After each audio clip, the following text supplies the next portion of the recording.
Jamaat-e ഇസ്ലാമിയും welfare പാർട്ടിയും ഒക്കെ ചർച്ചാ വിഷയമാകുന്നുണ്ട്. പ്രത്യേകിച്ചും മുസ്ലിം സാംസ്കാരിക ഇടങ്ങളിൽ ഇവരുടെ സാന്നിധ്യം വളരെ ശക്തമാണ്.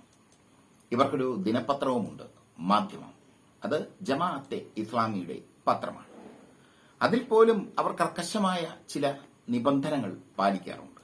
സിനിമാ പരസ്യം കൊടുക്കില്ല, സിനിമാ വാർത്തകൾ കൊടുക്കില്ല, അങ്ങനെയൊക്കെയുള്ള നിബന്ധനകൾ അവർ വെച്ചു പുലർത്തുന്നുണ്ട് തുടങ്ങിയത് മുതൽ ഇതുവരെയും.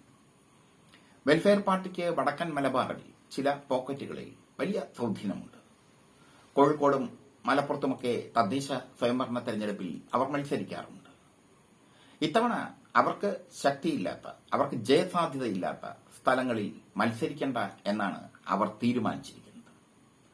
വെൽഫെയർ പാർട്ടിയുടെ എല്ലാമാണ് ഹമീദ് വാണിയമ്പലം. ഹമീദ് വാണിയമ്പലം എടുക്കുന്ന തീരുമാനമാണ് വെൽഫെയർ പാർട്ടിയുടെ തീരുമാനം. വെൽഫെയർ പാർട്ടി വരുന്ന തദ്ദേശ സ്വയംഭരണ തെരഞ്ഞെടുപ്പിൽ LDFന് വോട്ട് ചെയ്യാൻ തീരുമാനിച്ചിരിക്കുന്നു. അത് LDFനെ സംബന്ധിച്ചിടത്തോളം ശുഭകരമായ ഒരു തീരുമാനമാണ്. ജമാഅത്തെ ഇസ്ലാമി വളരെ സൈലന്റായി പ്രവർത്തിക്കുന്ന സംഘടനയാണ്. അവരുടെ രാഷ്ട്രീയ പാർട്ടിയാണ് വെൽഫെയർ പാർട്ടി. വെൽഫെയർ പാർട്ടിയെ കൊണ്ടു നടക്കുന്നത് ഹമീദ് വാണിയമ്പലം.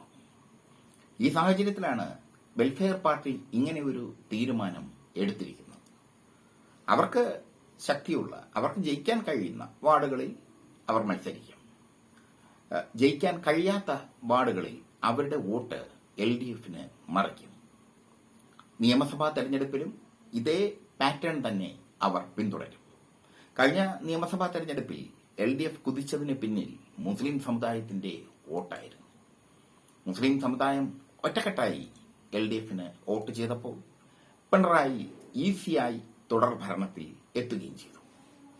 ഇത്തവണയും അതേ രീതിയിലേക്കാണ് കാര്യങ്ങൾ പോകുന്നത്.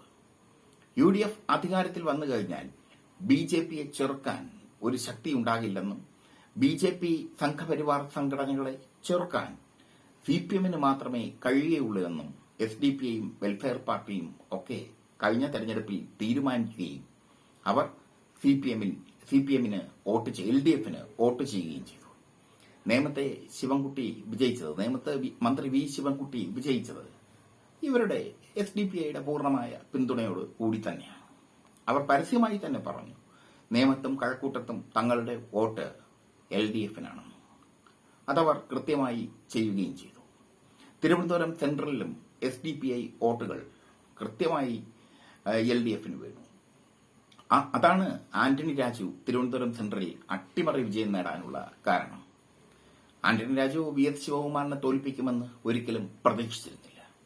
UDFന് ഒരുപാട് വിജയസാധ്യതയുള്ള സീറ്റായിരുന്നു തിരുവനന്തപുരം. അവിടെ ആന്റണി രാജു ജയിച്ചു കയറി. അതൊരു അട്ടിമറി വിജയം തന്നെയായിരുന്നു. എന്തായാലും SDPI വെൽഫെയർ പാർട്ടി വോട്ടുകൾ അവർക്ക് സ്വാധീനമില്ലാത്ത സ്ഥലങ്ങളിൽ അവർ LDFന് കൊടുക്കാൻ തീരുമാനിച്ചത് വളരെ ശ്രദ്ധേയമാണ്. വെൽഫെയർ പാർട്ടി ഒന്നിച്ചു കൂടി തന്നെ ഒരു തർക്കവും കൂടാതെ അവർ ആ തീരുമാനം എടുത്തിരിക്കുന്നു. വെൽഫെയർ പാർട്ടിയുടെ ഈ തീരുമാനം UDFന് വലിയ തിരിച്ചടിയാണ്.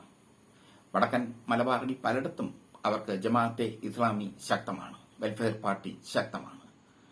തിരുവനന്തപുരം ജില്ലയിൽ അവിടെയൊക്കെ വെൽഫെയർ പാർട്ടി പ്രവർത്തകരുണ്ട്. SDPയെ പോലെ തിരുവനന്തപുരം ജില്ലയിൽ അവർ വലിയ ശക്തിയൊന്നുമല്ല.